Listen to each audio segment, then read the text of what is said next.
Thursday. Welcome into the CHGO Bears Podcast presented by PointsBet. Use promo code CHGO when you sign up to get 2 risk-free bets up to $2,000.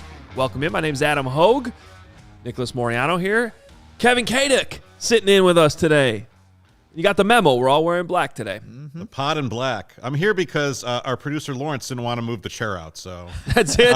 He didn't want to do 2 minutes of work, so I'm going to do an hour. But I'm glad to be here with you guys. I can see how that chair's too heavy for him. I think that's a perfect balance there. 2 minutes for an hour. I think that makes sense. Yeah, it I'm works. happy to do it. You guys have been killing it with this pod, and it's a thrill to join you guys for the first time. Well, it's good to have you here. We got a wild and wacky NFL offseason that we've been navigating every single day, just without the Chicago Bears involved. Very true. While they sign fullbacks, apparently Tyreek Hill's getting traded today. For 2 first-round draft picks, Well, too? maybe. That's what the Chiefs Potentially. want. It's like every single day something wild is happening in the NFL. I said it last week. This NFL offseason is completely drunk, and it continues to be drunk. And it's okay because it's fun. It's just the Bears seem to be sitting all of it out. Yeah, I mean, when the Bears are signing fullbacks, it's like, how excited. Maybe there are a lot of people that are actually excited about that. Like, hey, the Bears are bringing a fullback in. But you would like to see the Bears just become a little bit more involved because they have so many holes on their roster. And you do need guys to kind of fill in those holes right now.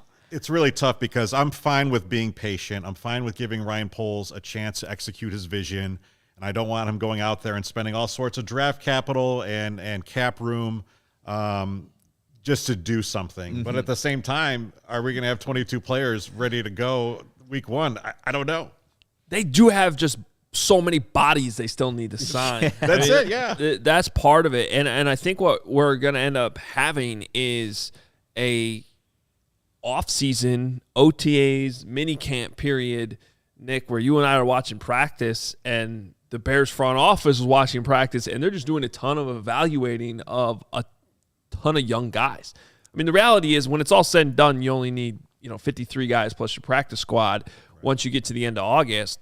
But I just think that 90-man roster that's there in the summer, like, 40 of those guys might be – You're scratching and clawing just to get to 90. That's what I mean. Like you're talking about a lot of guys that are in their first or second year probably. Yeah, no doubt about it. And I mean, that's just an interesting way of looking at it because you're going to need all these guys. And like when I can already envision us at like the OTAs, like, oh, who's this? Like looking at the roster, like, oh, that's an interesting name. Obviously he won't be here, come the actual season, but it is an interesting way that the Bears are kind of approaching it right now. And again, patience, I'm all for it, but like I said, you have a lot of holes right now. The only tough thing is it's another year of Justin Fields, right? Mm-hmm. So it's like, can you make those targeted things and at least get them to a competitive level? And right now, I'm not sure that they're anywhere close to that. And that's the thing right now. It's like 2022 matters. It does matter for Justin Fields. And we've talked about that a lot on this podcast, that you can't go looking into just 2023 as the big year for the Bears to spend on free agents to get these players, because the quarterback needs to take a leap this year. Because if he doesn't, 2023 is not going to be the year that you're hoping it's going to be. And that continues to be the biggest question I have. But I'm still willing to give this a little bit more time. I mean, did anyone think 2 hours ago that Tyreek Hill would be getting traded? And now that seems to be the story of the day today. We'll see where that goes. By the way, if you're just catching up on that, you haven't heard about that, according to multiple reports, the Chiefs' negotiations or conversations with Tyreek Hill about a contract extension have stalled, and because of the Devontae Adams trade a week ago, now they're thinking, all right, let's just work on trading him. You can get 2 second-round picks. That's better than mortgaging the future with a contract we might regret, and that seems to be where the Chiefs are. The Jets and the Dolphins are the 2 teams reportedly the finalists to land Tyreek Hill, which is just crazy. Just real quick, Enrique asked, I threw it up on the screen there. He asked, do we always read the Super Chats? Yes. We do. We will. Please send in your Super Chats. Let's go, everyone. Yeah, for sure. I'm thinking, too, with the Chiefs, like Tyreek Hill is such a big part of what – obviously you have Travis Kelce, definitely going to help in offense. But, you did get – you lost Byron Pringle. That's a big thing there. It came to the Bears. But Tyreek Hill and what they're asking for, if it's report like 2 first-round draft picks – is Tyreek Hill that much better than Devontae Adams, who got a first and a second to go to the Raiders? Like, I don't know if I see it that way. I see obviously that speed element can change things, but man, that's a large demand if they can't get the contract to what the Chiefs want. What'll work for Tyreek Hill, but I don't know how that's going to work. I mean, literally right now, Schefter's tweeting that according to sources, Jets and Dolphins both have trades in place for the soon-to-be former Chiefs wide receiver Tyreek Hill. The question now becomes where Hill wants to become the highest-paid wide receiver in NFL history once he decides the trade is expected to happen. For now, Hill is said to be torn. And this is where players can still get a little bit of leverage and decide where they want to go in these things because any trade is going to be dependent on signing a contract. So the contract, just like when the Bears traded for Khalil Mack, they're like, all right, we got the deal in place. Now the agent's allowed to negotiate the long-term deal, and then that determines – because the team's not going to trade for him if they can't get a long-term deal in place. Otherwise, it's all going to fall through. So that seems to be where it goes. It seems like the Chiefs have agreed to the trade parameters, and now it's up to Tyreek Hill to decide which team he wants to sign the long-term deal with. So when that happens, how is the front office involved? Do they now step out of it, or do they play middleman, or how does that work? Which front office? The Chiefs. Yeah, they basically will just say, okay, now they give the team permission to negotiate with the player, and so now it's up to the player agent and the teams involved. It basically becomes free agency then between those two teams. Okay. So, and then once they agree to that, they complete the trade. And if you're a Chiefs fan right now, it's tough. I mean, that's one of your best players that you've ever had. Won a Super Bowl with him, but you've made the big commitment to Patrick Mahomes, and at some point you have to make the tough choices. And if you want to be a Patriots type franchise that goes on and on and on, you're going to have to say some tough goodbyes, and it looks like this is it. And if you're getting a pretty big haul back, I mean, if you can have Patrick Mahomes passing to anyone, I guess it works. I think the question is, should Tyreek Hill command more than Devontae Adams did in a trade? Because if it's 2 firsts, that would be more than the Packers got. Yeah. Now, Hill is 28 years old. He just turned 28 this month, so he's a little bit younger, and he's pretty good. I mean, personally, I think Adams is a better overall wide receiver, but I could certainly see. I mean, they're both great. There's you can make an argument either way for either one of these guys because as a defense, it's like, where's Devontae Adams? Where's Tyreek Hill? We need to adjust where those guys are at. And I'm just kind of looking at their current wide receiver roster right now. You have Josh Gordon. You have Mecole Hardman. Juju Smith-Schuster, they just got in free agency.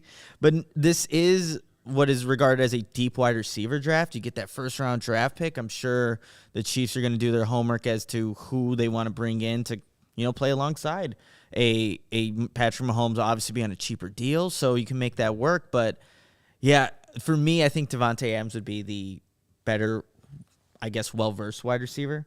And maybe because he plays in the NFC North and, will do some good damage to the Bears every season. But, yeah, it's a big trade, and obviously it's going to impact both these teams in a positive way. Yeah. And it'll impact the Bears slightly because they play the Jets and the Dolphins.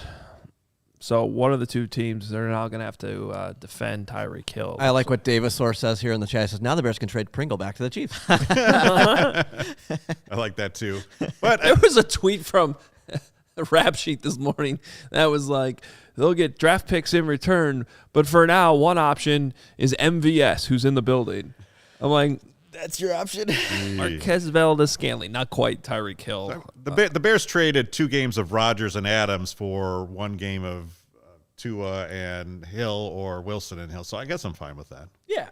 I'll take that. Yeah, for sure. Yeah, that definitely works out. All right, well, meanwhile, we know the Bears will not be involved in the Tyreek Hill sweepstakes, that's for sure. So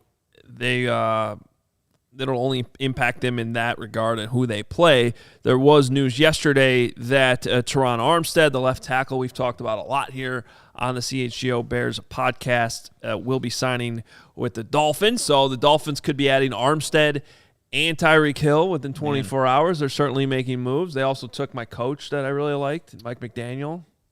So they're making moves for their young quarterback in Tua, which is not what the Bears. Bears It's a novel concept, isn't it? Yeah, exactly. What the Bears are currently not doing. And the thing is, like we talked about Teron Armstead a lot on this podcast, and when Olin's here, he only has good things to say about him. And when I see guys like Brandon Thorne like tweet out, this is highway robbery. This is a steal for what he signed for, which was a average yearly salary of $15 million, $43.37 million guaranteed.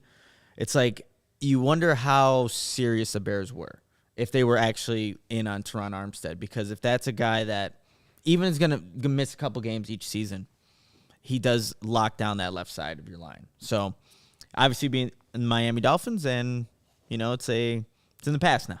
Yeah, I think you're looking at building blocks to build, obviously around Fields, and if you're the Bears, look, I mean, the player wants to have to come to you too, right? True. So there's that part of it, but if you could have got Armstead in for that price, I thought that was obviously very attractive. You just have to be pretty sure right now that Jenkins and Borum are the kind of guys you can develop with Fields, and is that something that you can do with a young quarterback? This comment from Alfredo, imagine if Pace wouldn't have dealt so many picks away. Yeah. My counter would be, imagine if Justin Fields wasn't on this team right now. True. It's true. Because those were the picks. The last picks that were traded were for Justin Fields. So if they didn't even have a quarterback at the spot, we're doing a much different show. We're talking about Kenny Pickett and Malik Willis, and we're talking about quarterbacks at this point. But you have to know when to push your chips on the table. The Dolphins and Jets are kind of maybe in that position. Maybe the Dolphins more so than the Jets. The Bears are not in that position. So you want them to see them doing that right now. At least I don't. No. It's like, realistically, regardless of who you would have brought in this offseason, like the Bears aren't ready to go and compete for the division. Like, that's not like what they're doing right now. This is Justin Fields' second season with a whole new coaching staff. Like, this isn't the year to do that. So that's why some of these other teams that are spending in free agency and getting these players, like, they're looking to try to make this leap because they feel like they have the roster to do so. Yeah, I think it just depends on the spot. Like, should they be going on a huge spending spree like the Jaguars? Absolutely not. Right. But could they pick and choose their spots to spend big money? Cornerstone left tackle, wouldn't have a problem with that. A dynamic wide receiver, a clear-cut number one guy, wouldn't have a problem with that. I think because they've already created the cap flexibility in the future, so they can still structure contracts right now where it doesn't kill you in 2022, and you take advantage of the flexibility you've already created next year and beyond. Now, it's a different conversation if we're talking about trading more draft picks. Like, I'm not sitting here saying that they should be in the Tyreek Hill sweepstakes today and trading away 2 more second-round picks. The Rams made that work by trading first-round pick after first-round pick after first-round pick. I think they were also in a different situation and are really the exception to the rule.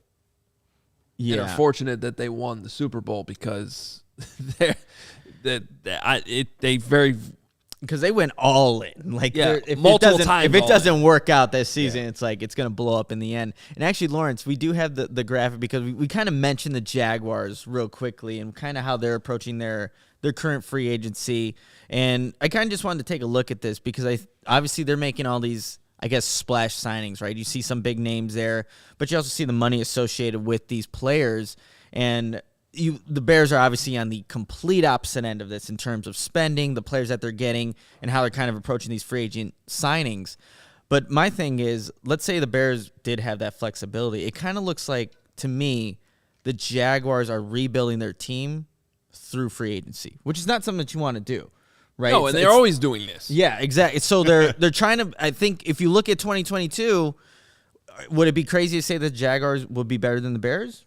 I don't think so because of what they're doing currently now. Look, they're also getting targets for Trevor Lawrence in year 2 after a very down, rookie campaign. So they're at least with the Bears right now. Who is going to help Justin Fields run get open and get the ball?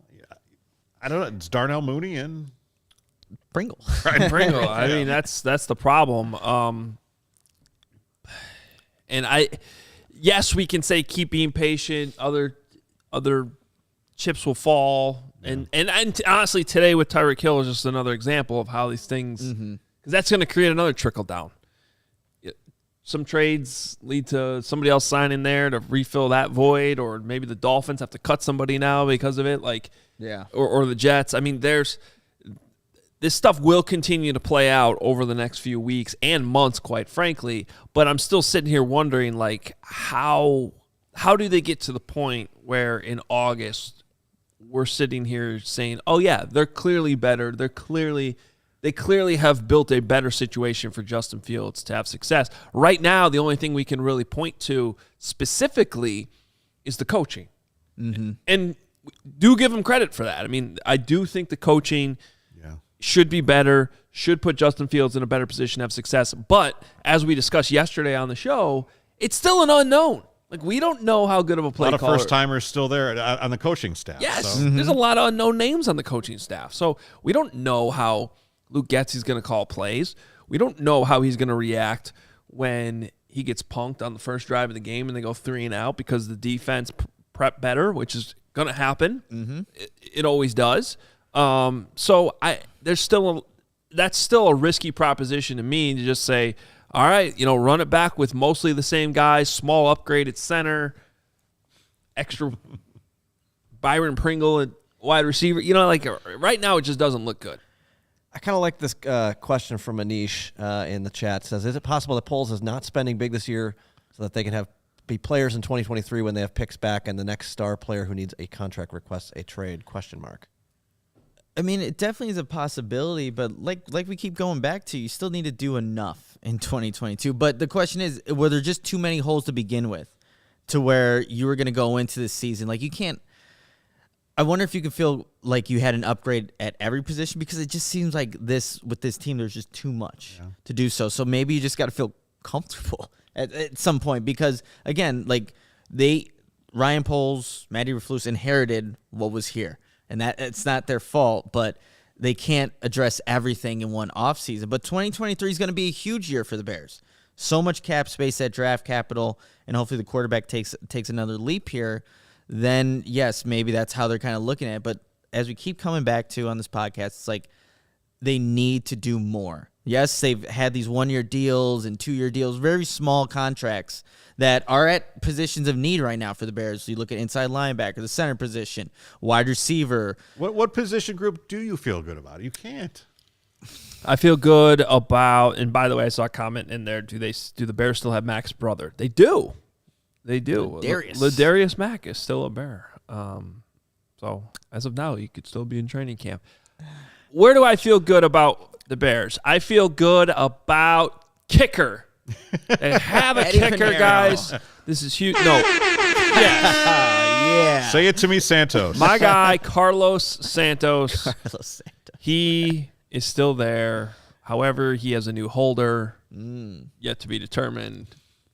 So, do I feel good about him making kicks? I don't know. We got to evaluate the holders. I'm glad we wore all black now. Yeah, it's very fitting. Running back, I still think is a strength. Yep. Yes. I actually like the linebackers. Obviously, Roquan Smith, who doesn't like him, but as you pointed out yesterday, or a couple days ago, Nicholas Moreau.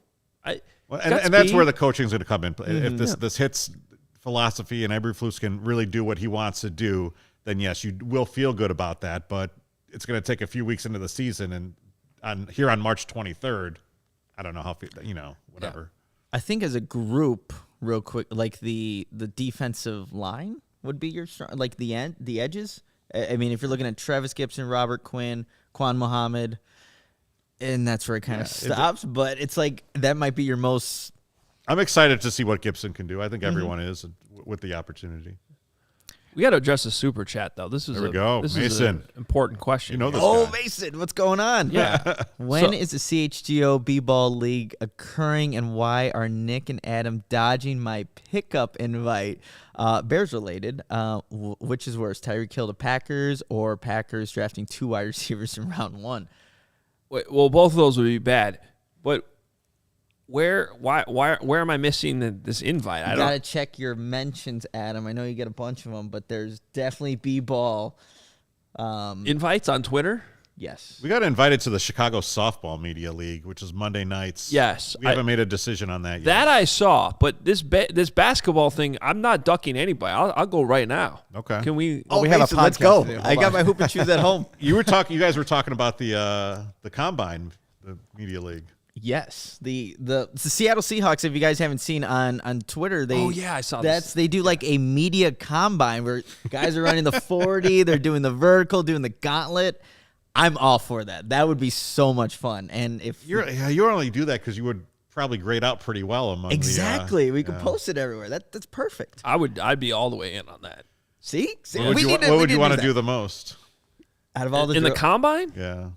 Like what would be your 3-cone drill. Let's go. Yeah. I'd still be curious what my 40 is. It was 5:08 a couple years ago, which I was very. Did you do that in Indy or somewhere else? No, I did it with Tommy Christian at TC Boost up in Northbrook. They do a great job. They train some of the. Did you prepare? Or? No, we walked in there with some Northwestern draft prospects. We did a cold? video. And I remember that video. The only prep at all was he worked on like the get off and this what form you should be in. And we just did a couple practices, and then we just did it. And he immediately was like, "I can get you under 5 if you give me 3 weeks." And I'm like, "I don't have 3 weeks, but that sounds enticing." So there's no way I would still be at that level though, because the pandemic has, restricted movement. Everybody, yeah. Yeah. I've been staying active. I'm in Mason though. I got to get back on the basketball court. I'm down to make it happen. I haven't played basketball in a while too. So Mason, we'll get it going. Nice. Well, we appreciate everybody interacting and continue to bring those super chats. Continue to interact with us on social media. Apologize if I've missed some of those basketball invites. It's hard to be plugged in at every given moment. But, hey, the best way to support CHGO right now is to download the PointsBet app and use code CHGO when you sign up. And if you do that right now, you'll get 2 risk-free bets up to $2,000. But that's not it. If you make a $50 or more first-time deposit, you'll receive a free CHGO membership, which unlocks all of our web content, and you'll even get a free shirt of your choice from the CHGO locker. So that's $2,000 in free bets, free CHGO membership, and a free t-shirt from the CHGO locker, all for making a $50 first-time deposit at PointsBet. And if you have any questions, email pointsbet@allchgo.com. Well, I'm not done there, Nick. I'm sorry. There's a curling comment. Jack said Oh, curling at the combine. That's why I had to Even- interrupt you real quick. Hey, Right. PointsBet is a sponsor of curling too, up in Canada. So Can I'm you bet sure. on curling? I'm sure. Yes, you can bet on curling. I'm sure they do not mind you interrupting their read for some curling talk. Is there a same game parlay for curling? I don't even know would how that would involve? I don't work. know the rules of curling, but Well, you got probably plus minus stones or whatever, and I don't know, maybe end scoring. I don't know. I'm trying to think of how Gotta be an parlay would over-under. work. It might have to do with individual scoring. If you know, Are the we chat, are put it we in there. season right now? Because let's go. I can go to PointsBet and check. Curling at the combine. I would do it. we need to add a curling podcast. I'm in. I would host it. Let's do it. PointsBet is your home for live in-play betting. It just got better because now they have the live college basketball same-game parlay. They're working on the curling same-game parlay. For the first time ever, you can build the perfect live same-game parlay only with PointsBet. Combine your favorite bets anytime during the game, and online sign-up is now available in Illinois. Download the PointsBet app right now. Register your account from start to finish, all from your phone. Plus, during PointsBet Match Madness, all users can earn up to $100 in free bets during each round. Just place a $50 pregame wager and get a free $20 live bet to be used for that round. What are you waiting for? Once the game starts, don't just bet. Live your bet life with PointsBet. Gambling problem? Call 1-800-522-4700. Do you ever feel anxious or jittery after you drink coffee? Adam, you have a coffee right now. How are you feeling? I'm feeling good. Okay. Maybe this doesn't apply to you. Do you have trouble staying focused during the day or have trouble falling asleep at night? Kevin? All the time. All right. Okay. The first part, yes. Are I aches sleep and like a pains baby, though. holding you back from enjoying your day to the fullest? Not really, but that's okay. Strava Craft Coffee, fortified with broad-spectrum hemp-derived CBD, has already helped thousands of people to improve their overall quality of life by simply enjoying a delicious cup of Strava coffee. Strava Craft Coffee is a premium CBD-infused coffee that is exclusively sourced and roasted from premium specialty-grade coffee beans. The infusion of CBD adds so many benefits like help with chronic headaches, joint pain, IBS, and so much more. and no coffee jitters if you want 3 or 4 cups a day. That's a lot. Feel less anxious throughout your day. Live your day with fewer aches and pains and enjoy a more restful sleep. Strava also offers CBD-infused decaf coffee, which is a perfect way to relax in the evening, and a nighttime full-spectrum CBD tinctures, which helps promote more restful, rejuvenating sleep. So if that's more down your alley, take advantage of it. You can also subscribe and save with the Strava Coffee Club. Strava customized subscriptions mean you never have to buy coffee in the store again. It'll land on your doorstep every 2, 4, 6, or 8 weeks, whatever you prefer. Plus, you receive up to 30% off your CBD-infused coffee every time. The best part? Strava roasts fresh and ships straight to your door. And CHGO listeners, that's all of you listening right now, can save 25% off their entire purchase when you use code CHGO25. That's 25% off your entire order at StravaCraftCoffee.com when you use CHGO25 at checkout. Discount coupon valid on non-subscription purchases only. 1 use per customer. I will say that I would be intrigued watching Tyreek Hill on either the Dolphins or the Jets. Yeah, I have to say, because Jets not as much, but still Zach Wilson and Tyreek Hill. I think that would definitely help Zach Wilson a lot, make them more intriguing. But the Dolphins, with Jalen Waddle already there, now they just help their offensive line. I think we've already learned that Tua Tagovailoa isn't maybe the level we thought he would be at, but I still think he's capable of playing pretty decent football if you put some better pieces around him. So, just one. We talked about Zach Wilson in yesterday's podcast and really how he kind of came on at the end of the season. If you throw in Tyreek Hill as an option for him, man. Just the speed in Miami with Waddle and Hill Gets dangerous. That would be hard to defend. But this is a Chicago Bears show, and we break down fullbacks that the Bears sign because that's who they sign, fullbacks. And they got a they added one. It's just interesting to see them add a Kari Blazing game. It's a cool name. It is. It's a cool name, assuming I'm saying it properly. But he's not been as cool as Brad Muster. That's a cool name. Brad Muster. Shout out to Brad Muster, number 25. Sorry for the Brad Muster reference. Sorry, that's us old guys. Yeah. You don't remember Brad Muster? No. Yeah, he was a fullback for the Bears. The Tecmo Bowl hero. Sure, yeah. What year? What year? Yeah. 90-ish? Yeah, 90-ish. I was just born. Tom Waddle era. Okay. Well, I know Waddle. Man, I just brought this podcast to a screeching halt with an obscure Brad comment. No, Kev, I think you and we're right on with this I one. appreciate that, Lawrence. Yeah, we're here for it. But Kari. Yeah, fullback. I think the story is more that they have a fullback. They're going back. Honestly, and that's that, what by it the is. way, that does not mean that they will have a fullback. when they break camp. Exactly. But, it's an option to have in the offense. The NFC North has a lot of fullbacks now at this point. I think that the Lions, Vikings, Bears all have fullbacks. I don't know if the Packers do, though. I don't think they do. No, I don't know if they. Yeah, I don't think they do. But 3 seasons in Tennessee. He actually has one more. Actually, he has 10 career catches, which would be what Equanimous St. Brown had 9 last year.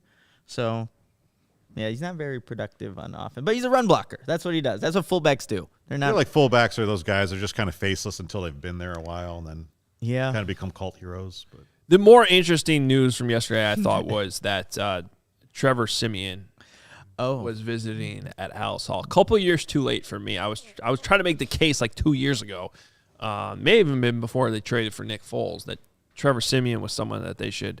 It was before Trevor signed with the Saints because he was available, and one of my frustrations was in the Matt Nagy era, their third quarterback was always just like an extra coach instead of, hey, why not have a young guy to try to develop at the same time? You never know where that might go.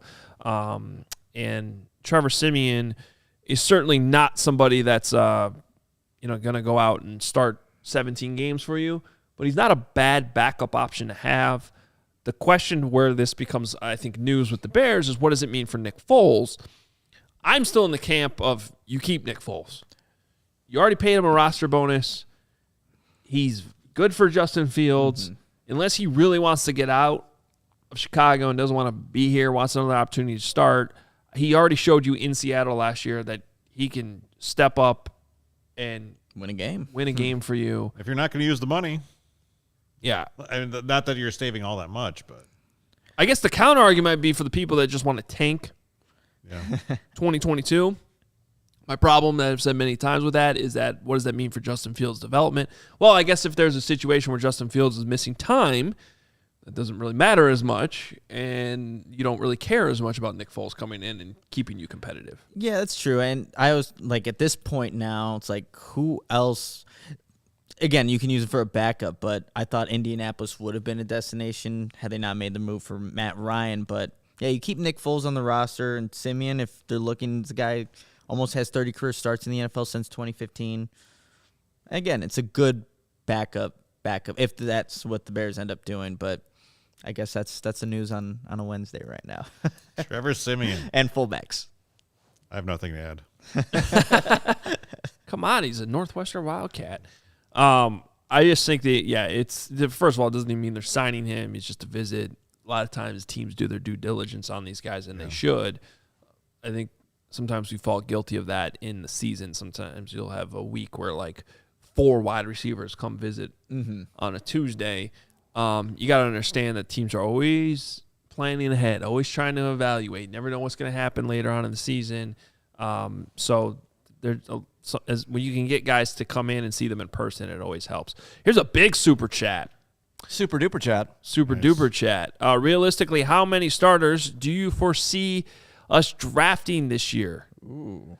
Percentage says rounds 5 through 7. You draft projects. With rare occasion, you get a stud. With what we need and what we have on the roster, it doesn't add up. Well, you do have 2 second-round picks. Yep. So you could get 2 starters there. I mean, the Bears did that a couple of years ago with Cole Kmet and Jalen Johnson. Now, the last GM had a lot of success in the 5th round finding starters. So I don't know if if Ryan Poles is going to be able to keep that up. But yes, I think once you get to the 6th and 7th round, you're really taking flyers on guys for the most part. Yeah, that's how it usually goes. He also had success in that 2017 draft, the 4th round, with Tariq Cohen and Eddie Jackson being guys that ended up being starters. But those 2 second-round draft picks, I would definitely expect those guys to come in, and given that there are so many holes on this Bears roster, you're probably going to be projected as starter. You also have that 3rd-round draft pick as well, so you can definitely find quality players in that area. But let's hope that Ryan Poles also has that success finding guys in the 5th round, like a Darnell Mooney, a Travis Gibson, who have become key parts of this Bears team. So, yeah, I think you can find at least 3 with at least the 2 second-round draft picks, that 3rd-round draft pick, but hopefully one of the 5th-rounders can be someone that can contribute for the Bears. Yeah, I mean, they could work their way onto a soft roster. It's just the cap on their talent is obviously pretty apparent, with the exception of some really rare unicorns that have happened in NFL draft history. But, I see the same thing as you guys. Yeah, I think, with 6 picks, 3 in the top 71, I don't think it's unrealistic to expect, especially where the Bears are going to be with their roster and the talent they have, for 2 of those guys to be starting pretty quickly. What do the rest develop into? I think you're hoping for one of those 5th-round picks to become a starter. But we'll just have to see how that goes. I think I am definitely a fan of, once you get to the 6th, 7th round, taking flyers on guys. You can see why. Like, you draft somebody like Thomas Graham, who was originally thought to be higher than a 6th-round pick, but he sat out the season, kind of fell through some of the offseason NFL draft process things, and the Bears said, here's a guy who could have some upside. I like that when you find somebody like that, or even sometimes a specific position that maybe some other teams aren't, like a nose tackle like Kyrus Tonga. He's not for everyone. So, the pool of teams that are seriously going to consider drafting him is less, so that's partly why he fell all the way to the 7th. Now the question is, does he fit your defense? Now that you've changed schemes, I don't know. But at least last year, I thought that they got a lot of value out of some of those picks. I'm also breaking a fan news, too. guys. Yeah. I just want to jump in here. Tyreek Hill to the Dolphins is going to happen. Okay. Tyreek Hill, Dolphins. All right. So Fighting fish. Fighting fish. Can I list off what Schefter told us here? Yeah. They are trading. The Chiefs are trading Tyreek Hill to the Dolphins for 5 draft picks: a 2022 first-round pick, that's number 29 overall, a second-round pick, number 50, and a fourth-round pick, as well as fourth and sixth-round picks in the 2023 draft. Sources tell Adam Schefter and ESPN. So, first glance, and sometimes we find a couple days later this changes a little bit. I think that actually happened in the Davante Adams trade. But it looks like they used the Davante Adams trade because it's a first and a second, so it's a little bit more than that once you throw in the other picks. But for the most part, those parameters of that trade seem to be similar. And Tyreek Hill goes to the Dolphins. And Miami has some speed out there at wide receiver for Tua Tagovailoa. And as we, good comment there, craziest NFL offseason in recent history. It's the craziest I can remember. Yeah, this is what insane. can top this with the quarterback news, wide receiver, top number 1 wide receivers getting traded. And now the Bears got to deal with Tyreek Hill with all that speed. And the Bears don't even have all their DBs set. So that'll be, as of now, so that'll be fun. Very fun.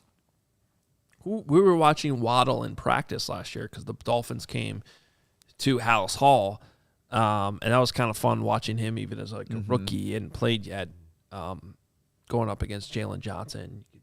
Just little matchups like that. I'm just trying to think about who's covering, who would be covering Tyreek Hill in that same situation. The Dolphins have been so irrelevant, like even more irrelevant than the Bears have been for the last 30 or 35 years. It's like, is this their big push? Is this something they can actually be?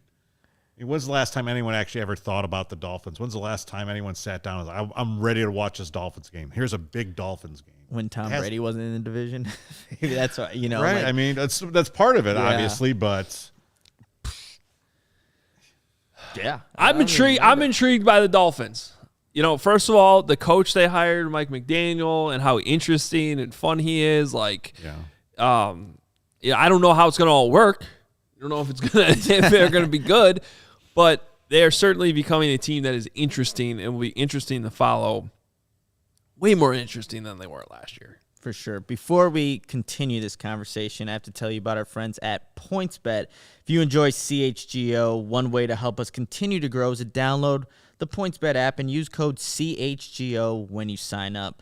Not only are you going to get 2 risk-free bets up to $2,000, but if you make a $50 or more first-time deposit, you'll receive a free CHGO membership, which unlocks all of our web content. You'll even get a free shirt of your choice from the CHGO locker. If you have any questions, you can email PointsBet at allchgo.com, and we'll help you out.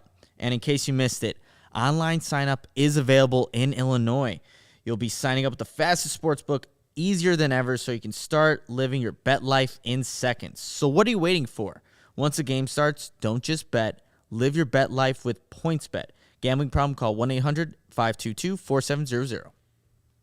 And by the way, we should also point out, I think, where this actually does impact the Bears kind of significantly in the short term. This is now another team in the Kansas City Chiefs who will be drafting ahead of the Bears and have a need for a wide receiver.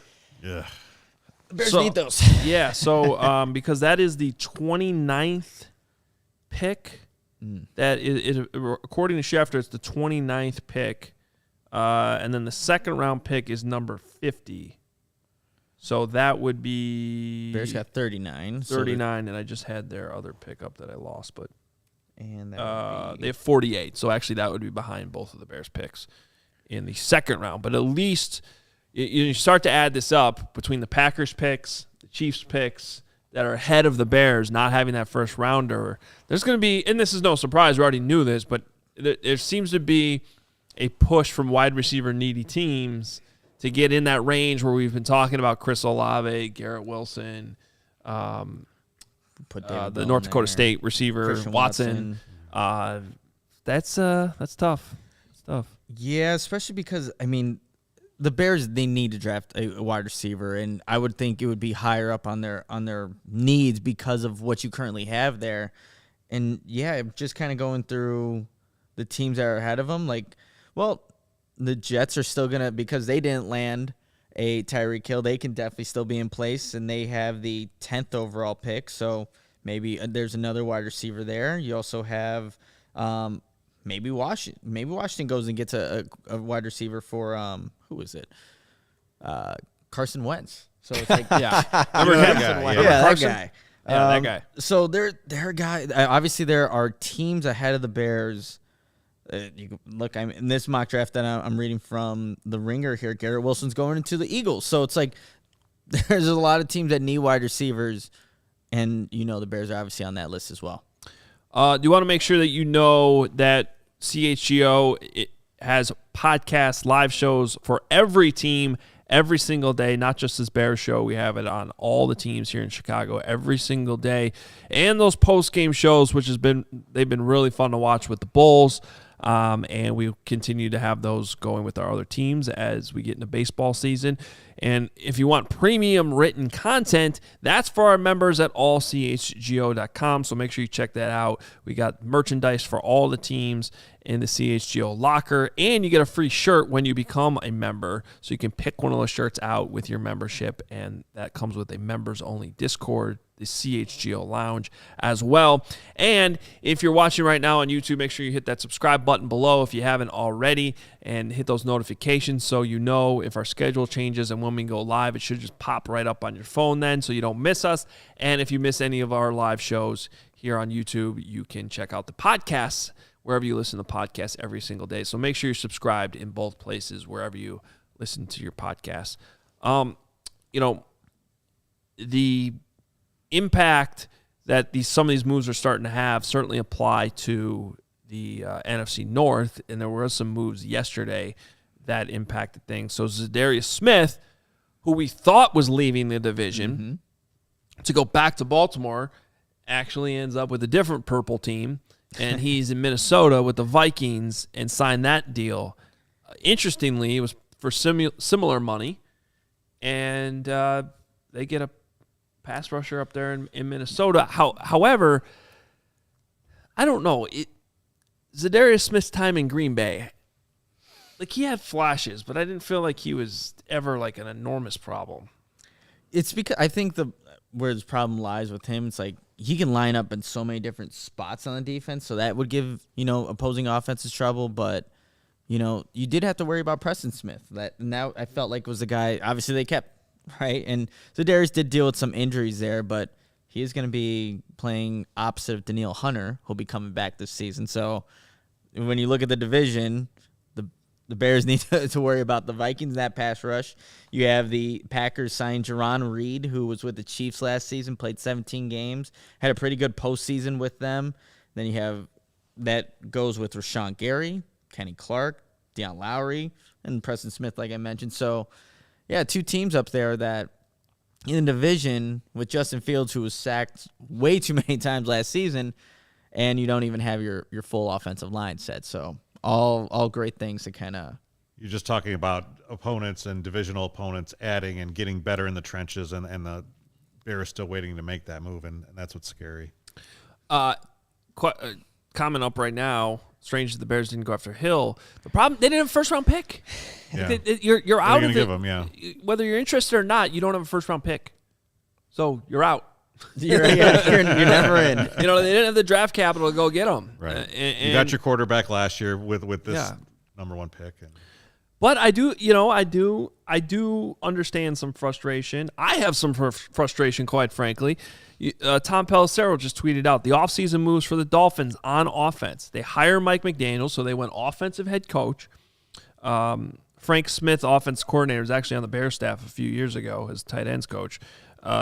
Signed Teron Armstead, so they got their left tackle. Guard Connor Williams. Running backs, they signed Chase Edmonds, Raheem Mostert. That's not necessarily as big of a need for the Bears. Fullback, even Alec Ingold. If you want to talk about fullback, the Bears signed a fullback yesterday, but Alec Ingold's probably the best in the NFL right now at that position and the versatility he can give you. And then they traded for Tyreek Hill. So in terms of putting your quarterback in a better position to have success, I mean, it's not even a stretch, or it's really no argument. They've done more than the Bears have at this point. I mean, they're farther along with Tua than the Bears are with Fields. You see the Bears doing this with Fields, in a year or two. It's probably the same sort of approach. It probably is. Yeah, I think when you consider like the cap flexibility, the draft capital that these teams have, and you compare them to the Bears, like the Bears just don't simply have that at this point. So it's like comparing it's not an apples to apples situation, but you just want to see more from the Bears. Looks like Hill's getting 3 years, $75 million. So average per year of $25 million. Wow, that's like quarterback money. Yeah, that's. We'll have to wait the details on that with the guarantees and everything. Yeah, Schefter put a 4-year, $120 million extension with 72.2 guaranteed. I don't know. We'll see what different numbers on those, because the one I just read came from Pelissero. So anyway, it's a lot of money regardless, and it's not going to be the Bears spending the money. I got a super chat for you here from Sure. Steve-O. Now that the Chiefs and Packers need a wide receiver and the Bears do too, does this hurt our chances of landing someone decent at 39? We kind of covered that. I mean, it does. It definitely does, especially because we just relayed some of the other teams, too, with those two that also need wide receivers. So, yeah, if they have their draft boards up and best player available happens to be a wide receiver, and, yeah, those if are you're someone like George Pickens out of Georgia right now, you got to be seeing this news and be like, this is awesome. Like, good. Well, and I think it's every year we see the draft, the strengths and weaknesses of the draft impact free agency. You saw it last year in the quarterback market because, sort of we did see some big moves with quarterbacks last year, but sort of that. Remember when Schefter, I think he put out in January of 2021, this could be a wild quarterback trade market this year, and Stafford got moved, Wentz got moved, but otherwise it didn't really materialize in that same wild west where didn't he say something like 15 quarterbacks could be on the move or anything? It was a large number, yeah. In hindsight, I still think he was on track with that. It just sort of happened over the course of 2 off seasons, and I think the big thing that prevented it from going too wild last year was the fact that you had 5 first-round quarterbacks, and you had a bunch of teams that were trying to decide, like the Bears being one of them, do you go all out and try to get Russell Wilson, and they were willing to do that. It just didn't happen. Or do you try to get one of these guys in the draft? And one example of a quarterback who was impacted by that was Mitch Trubisky, who had to go be a backup for a year, partially because so many teams were holding out for these guys in the NFL draft. So I think what we're seeing right now is this year with the wide receiver market, it's a strong wide receiver class in the draft. And you're seeing teams, I don't know if the Chiefs are willing to trade Tyreek Hill maybe, if they don't feel very, very strongly about being able to land a wide receiver in the draft that can help them right away. And I'm guessing the Packers felt the same way. Multiple first-round picks now to address that in that sort of vague window where we think some of these wide receivers are going to go late first, early second. It's a good point, Adam. Yeah, you need to know exactly what you could potentially get to replace these guys, and you got to feel comfortable with doing that. But I do feel like we buried the lead here on the show. Because we are going to talk about Eddie Jackson, who's going to play his counterpart. We mentioned the Chiefs, and actually the Chiefs just signed Deion Bush. And that was my guy for the longest. I don't know why. I just grabbed that was your lead for today? That was the lead. That was a title. That was the graphic. Yeah, that was the graphic. That was the graphic. Okay. And then Tyreek Hill still related with the Chiefs. But there is, again, going back to the secondary, the Bears do not have anybody currently there. They did re-sign DeAndre Houston-Carson, no Deion Bush, safeties. And let me just read out a couple names that are currently still free agents, guys. If there's anybody, I don't know, are you interested in any of these guys? Obviously, the top one, Tyrann Mathieu. You have Landon Collins, Terrell Edmonds from Pittsburgh, and Jabril Peppers from the Giants. So those are names I think people we definitely, you heard of throughout the league, and they've done some things. But some of them being younger, any of those guys kind of do something for you? Well, I think the problem is you rarely see teams spend big on both safety positions. And, I think the argument for the Bears spending big on their other safety position is that Eddie Jackson hasn't lived up to the contract they gave him. But regardless, he's still getting paid that money. And I think what I would be curious to know about what these defensive coaches see in him right now and how they see Eddie Jackson translating to this scheme, to this change in scheme that the Bears are running. For me, I love the idea of adding Honey Badger, Matthew. I mean, I've loved him since he was at LSU. He's just a guy who has a knack on getting to the football, getting his hands on the ball. He always has. And that fits what they're like. To me, when I'm hearing the hits principle, I'm picturing Tyrann Mathieu. And so what's the market there? I don't know. I mean, he hasn't signed. He might be waiting. Sometimes you get more money later. But, man, if I could get him on even if you have to pay a little bit more than you want, but it's a short-term deal, I would love that move for the Bears. I think it makes a lot of sense. Position versatility, too. I mean, obviously the safety, but you can bring him down in the box as well and kind of play him as that nickel guy, just kind of putting him all over the field.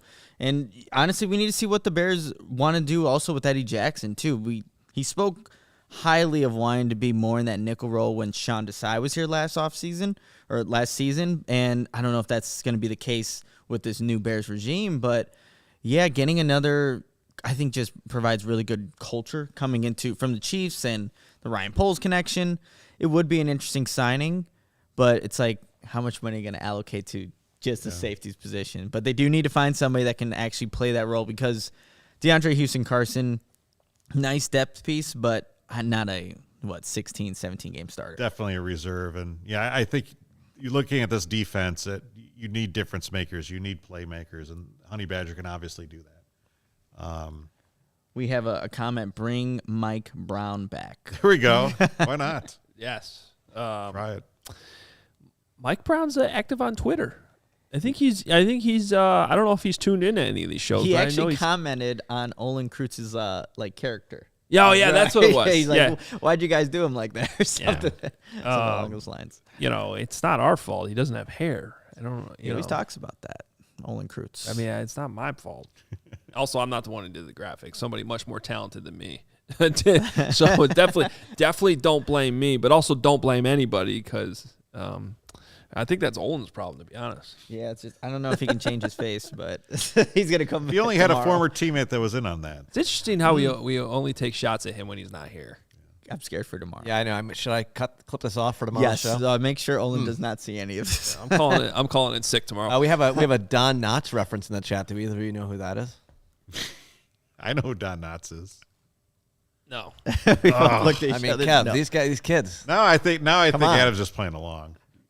Don Knotts? Andy Griffith? Oh. Come on. Barney Fife?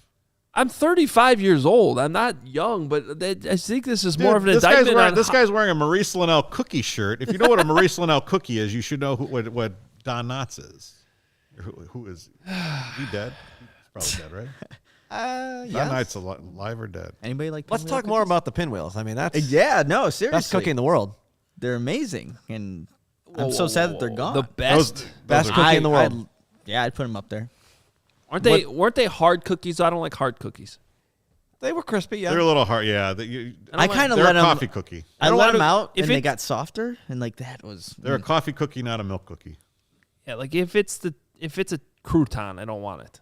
It was not a crouton. Not a crouton. Tastes better than a crouton. Like a thin mint, melts in your mouth, and it's softer. That's where you got to go. Now I'm curious, what's your that favorite Maurice cookie Linnell assortment box? I mean, nothing except my grandparents more than that thing. Nope. That was the best, and I always took the pinwheels. Everyone knew not to touch them, and they were better for it. I like the butter cookies with the little cherry in there.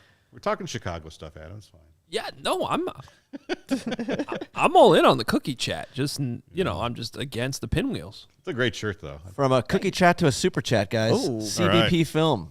Do we trade one of our twos and another pick for DK? People, you know what? There's been a lot of DK. People keep bringing up DK. Is he available? Yeah. I haven't seen anybody actually be like, yeah, the Seahawks are shopping him. Right. I think people just assume they are because they available. traded Russell Wilson. Mm-hmm. Do you trade one of our twos and another pick? I mean, he was a second-round pick. I would think that they, especially when you see Devontae Adams, Tyreek Hill. Okay, so DK Metcalf's probably not quite that good. Mm-mm. if you're only, I'm just trying to process this actually in the moment. If I'm the Seahawks, if that's the best offer, and I guess it would kind of make sense. Maybe 2 2s though. So 39, 40 or 49 for the Bears? Like if Adams can get you a 1 and a 2, Hill can get you a 1 and a 2 plus more in both cases, a little bit more. I would think Metcalf is 2 2s. He's got to be around there, given his age and still. I mean, he showed productivity. Mm-hmm. That's with Russell Wilson. But like, if the Bears are making that trade, we've talked about it so many times now. So I have a question for you guys. So we talked earlier about bringing in someone that is going to elevate Justin Fields. What confidence do you have in Justin Fields to elevate the current crop of receivers? Ooh. Well, I hate to say it. He had better wide receivers at Ohio State. They're all getting drafted this year. You know what I mean? Like, but I think he can. He's good enough to do that. But I just still think there's a ceiling there. I think my confidence lies in, and there's also skepticism in it, is with Luke Getsy getting the most out of Justin Fields to elevate the guys that are currently here, because I just think in the last system that just wasn't happening. But with Luke Getsy, just knowing, also coming from Joe Moorhead at Mississippi State, using the RPO game, I think that helps out Justin Fields. So with the offense, that's where I feel like I'm at confidence-wise with Justin Fields being able to elevate some of these guys. So much of it relies on Getsy because we're coming off a year and seeing Fields have Allen Robinson as an option, whatever happened there, and all that weirdness. So it all comes down to a lot of it comes down to the scheme. It does, and there's obviously a lot of questions with the scheme. Let me say this, though, since we're still getting comments about DK. So he's 25 years old. He's in the last year of his rookie deal. If you're making that move, it's similar to Devontae Adams, Tyreek Hill, in that you're signing him to an extension. Mm-hmm. So is he quite to the level of those guys? No. But he's also considerably younger, and you were getting him on his second contract, not his third contract. If the question is, and again, I don't know what the exact trade would be. Let's just say hypothetically, it's for both of the Bears' second-round picks. I think I would do it, because if the thinking is you're going to be drafting a wide receiver with one of those picks anyway, and then you're going to be drafting somewhere else. So that would be the hit. Like, you're not getting that second draft pick. But I also look at the odds of both second-round picks actually working out as starters or being as good as DK Metcalf already is and could continue to be. Plus, he happens to be that big go-up-and-get-it type wide receiver that the Bears don't have right now. I think he's a really good fit in the offense. So I think personally, I would do it. You have so many projects, at least you're getting rid of a project. Yes, this is a pretty much a for sure thing. Yeah. Even if he's not quite at the top level of wide receivers in the league. Again, though, I don't know if Seattle's really shopping him at this point. They do have to sign him, however, this is the last year of his rookie deal. And then you got, tags and things like that you can. Guys, this chat's pretty good from NT Bro. Would you trade a 3rd and 4th for Michael Thomas? No. He's 29, had time to recover from his injury. Should be cheap as Nola doesn't look promising. Justin needs an every down receiver. It always blows me away. Michael Thomas, 29 years old. If you had asked me, I'm like, I don't know. A 3rd and 4th? I mean, for Michael Thomas? He's been recovering from that injury for 3 years now. Yeah. Well, that's okay. Maybe he's healthy now. Do the Bears even have a 4th right now? If you're trading for Michael Thomas 3 years ago, I would do it. And you don't have a 4th. You don't have a 4th round draft pick. So no, you don't have a 4th round pick. Just like you didn't have a 1st round pick to go get Tyreek Hill. Very true. Very true. All right, well, it's good discussion today. It seems like every single day there's some big news story in the NFL that does not involve the Bears, but somehow still the trickle-down negatively affects the Bears somehow. Like in this case, now you have to defend Tyreek Hill, and the Chiefs are probably going to draft a wide receiver ahead of you. Fun stuff. This is why we wore black today, right, guys? I guess so. Thanks for having me. Yeah. Thanks to Kevin for checking in. Make sure you're following him on Twitter. Just at Kevin Kaduk, right? Yeah. On Twitter. Make sure you're following him at Nicholas Moreano. I'm at Adam Hoge. Check out at CHGO_sports. All of our shows get tweeted out there as they're happening. I have the notifications turned on. You should have notifications turned on so you know when those are coming through. At CHGO_Bears as well. Hit the subscribe button. Hit the notifications. Find us wherever you're listening to the podcast. Go get those memberships at allchgo.com. We'll talk to you tomorrow. It's Thursday. That means Olin Kreutz will be here.